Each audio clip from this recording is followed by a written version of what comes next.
tey nag dinaa xaw a génne cercle d'habitude bi. c'est-à-dire je dama bëgg a ñëwaat ci benn actualité boo xam mu ngi daw depuis quelque temps par rapport ak audition l'ancien ministre des finances di Abdoulaye Daouda Diallo mu nekk loo xam ne dans le cadre des activités de la société civile ñun tamit dañ ciy gëstu di ci xool. effectivement il a été auditionné mais c'est-à-dire que du ci dara lu dul audition parce que c'est dans le cadre de l'audit de la gestion des finances publiques. c'est tout à fait normal. auditionné nañ ko dig. Maintenant, ce qui est un peu regrettable, c'est que dugal ci famille bi ñun on est allé plus loin pour vérifier ba xool qu'est-ce qui s'est passé. Mais en réalité donc liñ ciy tudd doom bi ak jabar ji ak toxu nañu ak dem nañu Nigeria il n'en est rien. C'est qu'il est bon aussi souvent que ñu rétablir la vérité. ci di wax aussi li am di joxe les informations yi am telles qu'elles sont.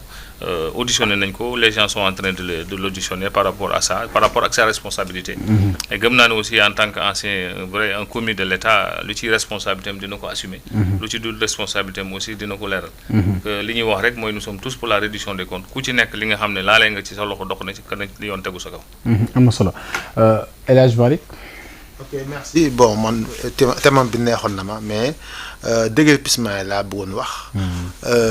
Parce que bon depuis un certain temps ministre de l'Intérieur mu ngi un peu déguerpir l'espace pour que mu xaw a. pour que yoon yi mën a jàll mais je pense que am na deux acteurs yoo xam ne principalement. Je pense que suñu réglé woon seen problème dina améliorer situation bi. Parce que ñoom seen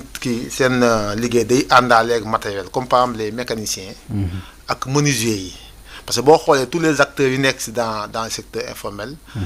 am nañu ay espaces par exemple dans les marchés commerçants yi tey am nañ seen atelier mais ñoom ñoo xaw a am difficulté. Je pense que comme dëkk bi dafa xaw a xat.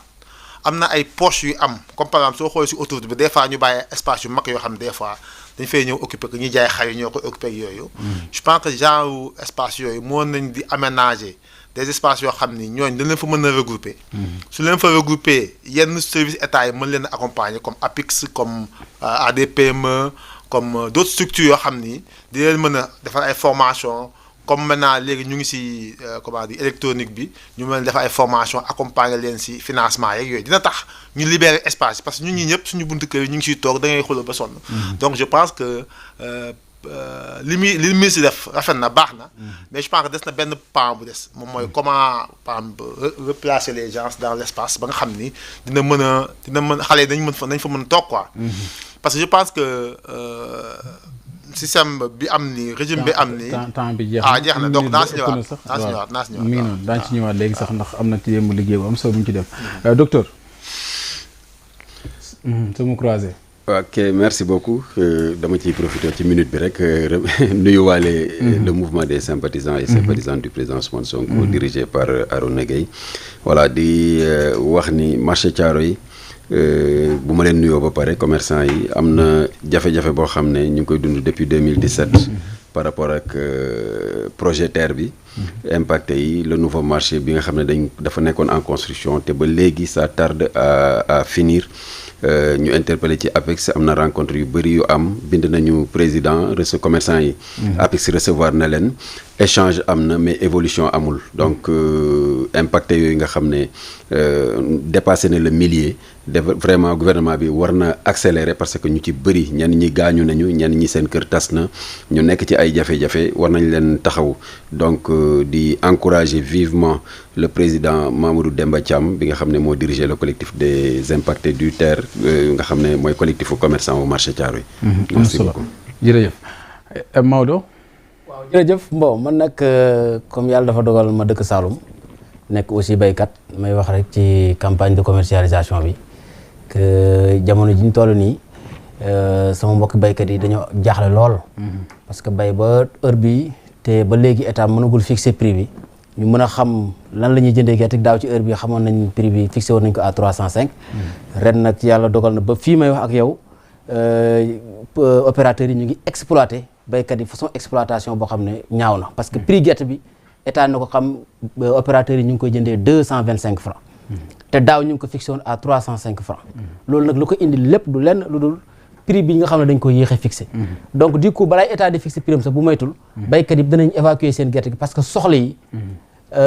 tar na tar boo xamante ni kenn mënul xaar état pour mën a jaay sa gerte donc du coup prix bi ñu gis ci marché bi actuellement moom la ñuy jaay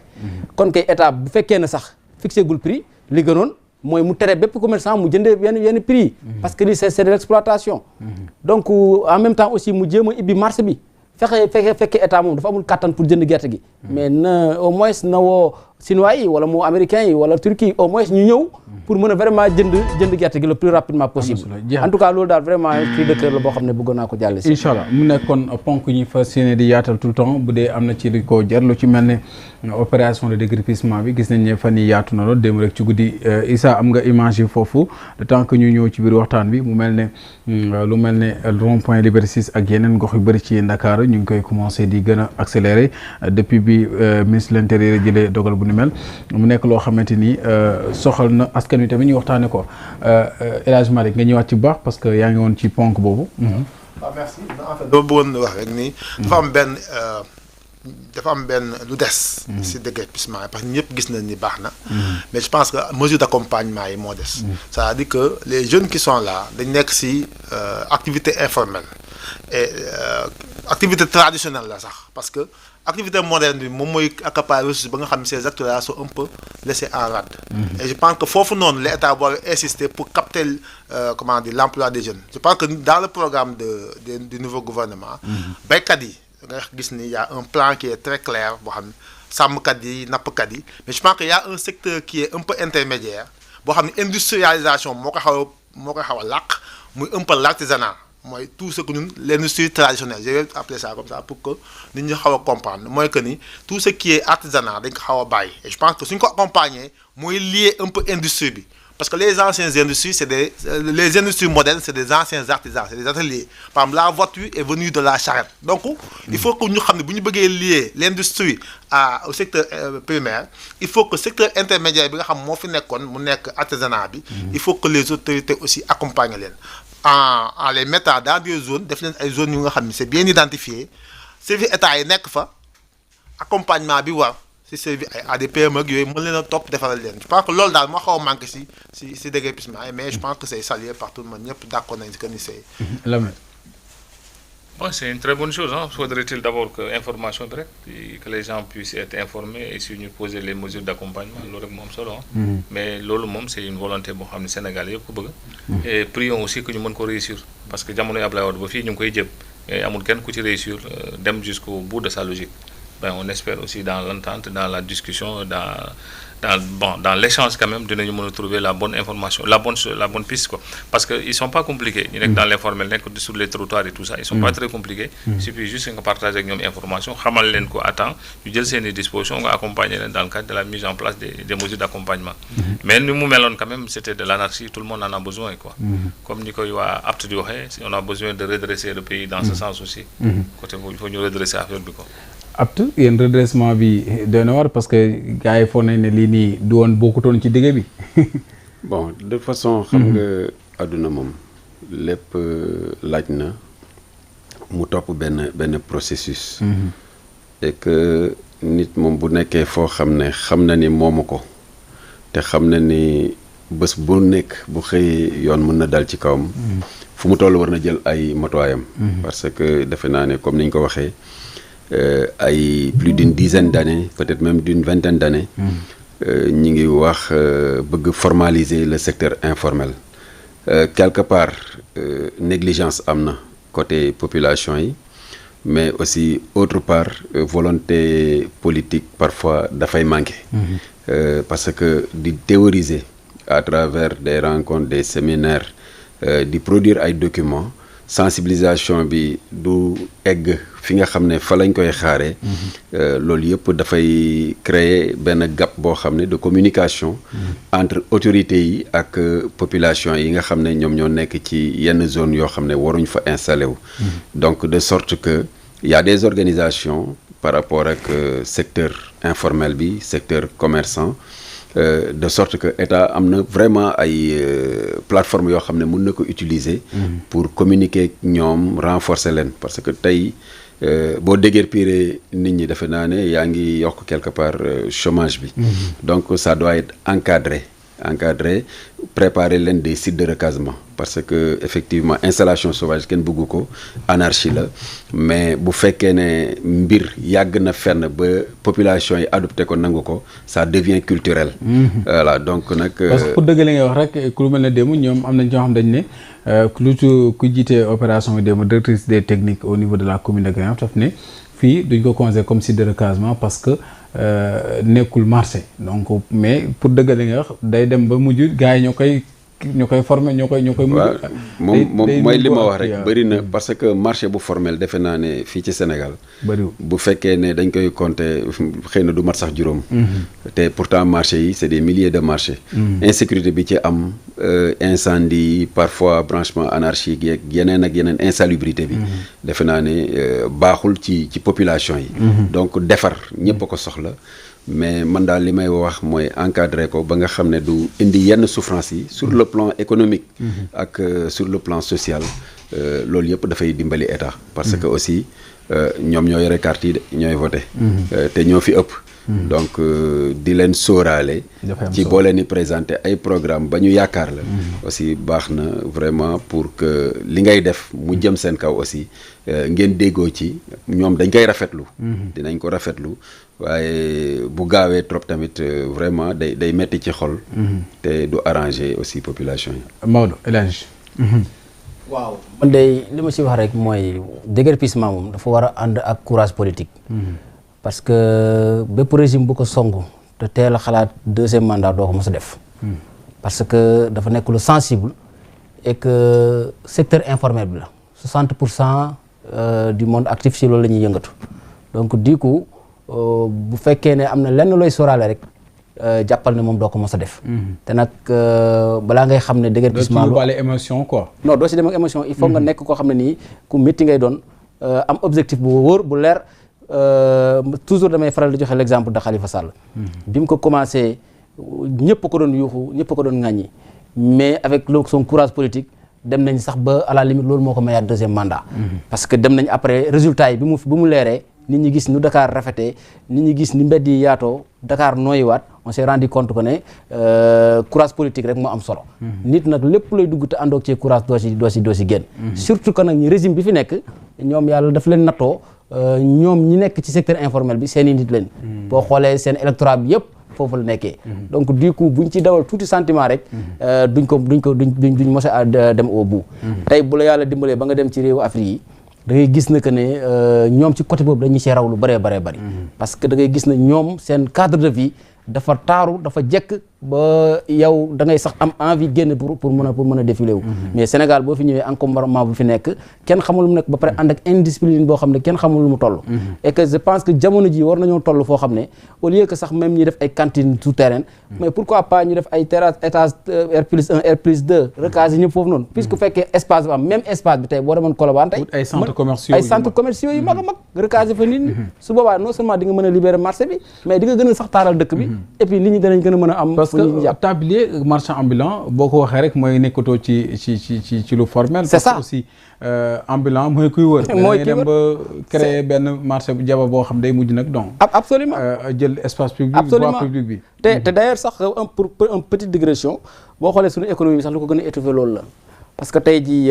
statistique lu ñu génne mooy y a plus de 9 millions yoo xamante ni tey jii ñu ngi yëngatu dans le monde actif. et sur les 9 millions y a que 500 000 ñoom ñoo ci am accès au crédit bancaire. donc le reste yëpp tey amuñu benn ku leen mën a garantie pour ñu dem banque pour mën a investir. donc du coup mooy avec les maigres moyens yi ñam lenn rek lañu mën mooy def ay petits commerces. di dàqante par ci par là. alors que tey bu fekkoon ne tey notre système économique a été très bancarisé ba nga xamante ni ku ci nekk tey ak li nga mënta am titre boo mënta yow ñu titrifié ko sur la base de ça mën la garantie jox la je pense que loolu dina mën a dooleel secteur informel bi ba nga xamante ni dinañ mën a génn secteur informel bi à 60%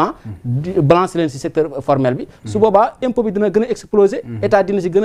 gën a gis boppam te jeunes yi dinañ gën a mën a organiser wu mais tey jii ñii di ñëw tey di liggéey ci mooy ñi nga xamante ni daw dépense la da ngay xëy taaba dara xooloo yëbbante dëkk wala xooloo bàyyi sa kër ga donc nii bu nar a continuer non seulement état du ci gagné mais réew mi aussi day gën a reculer te ba pare encombrement bi daf ñu gën a sonal donc moo tax suñu modèle économique dañ ko war a mën a xoolaat buñ ko pense si c'est très bien pensé dinañu mën a def orientation boo xamante ni dina mën a permettre. dina ñëw ci sur le plan économique tout à l'heure sax ak thème bi ñu ciy jagleel dañuy continuer rek si génn ci mot croisé boog laa bëgg a wax donc lii c'était hier au niveau du rond-point Liberté 6 fii ci rond-point bi nga xamante ni donc ils ont été même d'ailleurs avertis parce que joxoon nañu ay sommation mais cette fois-ci moom dañuy dem passer à l'acte parce que nag il le faut parce que voie publique bi benn yaay booy rek dem mi ngi ci doon wax ne fi nga war a jaar ci oto yi ngay mujj buuxanteel pour jàll parce que nit ñi dañuy dem ba lal ci kaw tali bi sous point yi même chose donc et puis loolu même si du point de vue sécuritaire sax baaxul parce que insécurité lay indi donc parce que yii nii bu ñoom bu ñu wàccee guddi yeneen def ko ti ñaawteef mën nañ fa ñëw làqatu foo toog fa di def seen i ràbbu seen yooyu wala boog def seen i diila yu kenn xamul wala bu ñu jëlee yëfu jaamur dugg foofu parce que barab la yoo xam ne kenn du da ñi mu wut a dàq ni topp ko fekk ko fa donc c'est tellement clandestin ba nga xamante ni jot na aussi ñu changer suñu comportement ak suñu mode de vie parce que tey jii marché bu xonq bi ñuy coow dama naan ma boutique yi ñoo yem lu ñuy jaay rek de mais la leen wutale mooy espace bi moo set moo accueillant moo nekk loo xamante ni da ngay soxla jën xam ne jën a nga fee soxla yàpp xam ne yàpp a nga fee soxla lii xam ne lee nga fee mais da ngay ñëw suñu boutique yi yàpp beeg jën beeg lépp la ñuy boole fu ñu nekk wala saab beeg wala sax toilette borom boutique bi mi ngi jàkkaarloog moom kii lal baa ngi tege fee donc du point de vue sécurité hygiène sax aussi dafa nekk loo xam ne dañuy am benn menace buy peser aussi ñun donc je pense que ne war nañu organiser waat bu baax a baax mais aussi comme ni ñu ko waxee sànq état aussi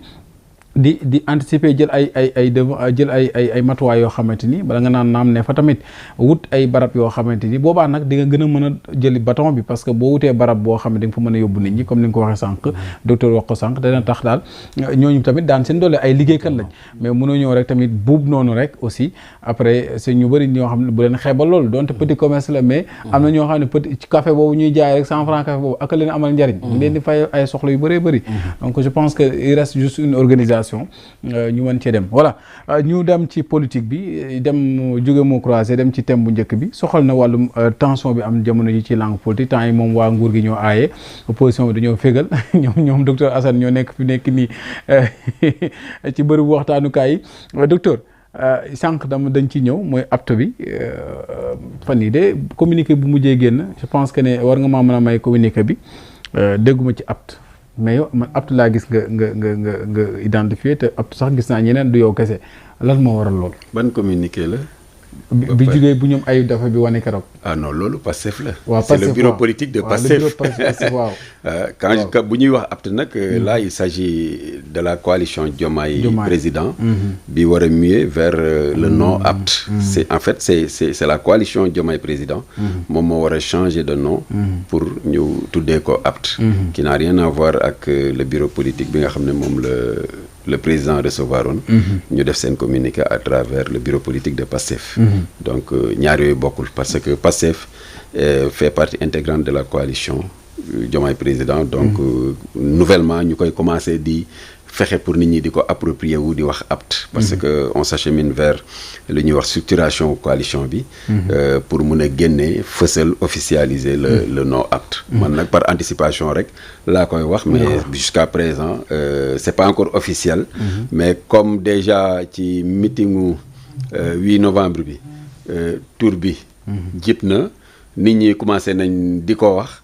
man je me suis permis ma adopté ko parce que fa laa bokk officiel gut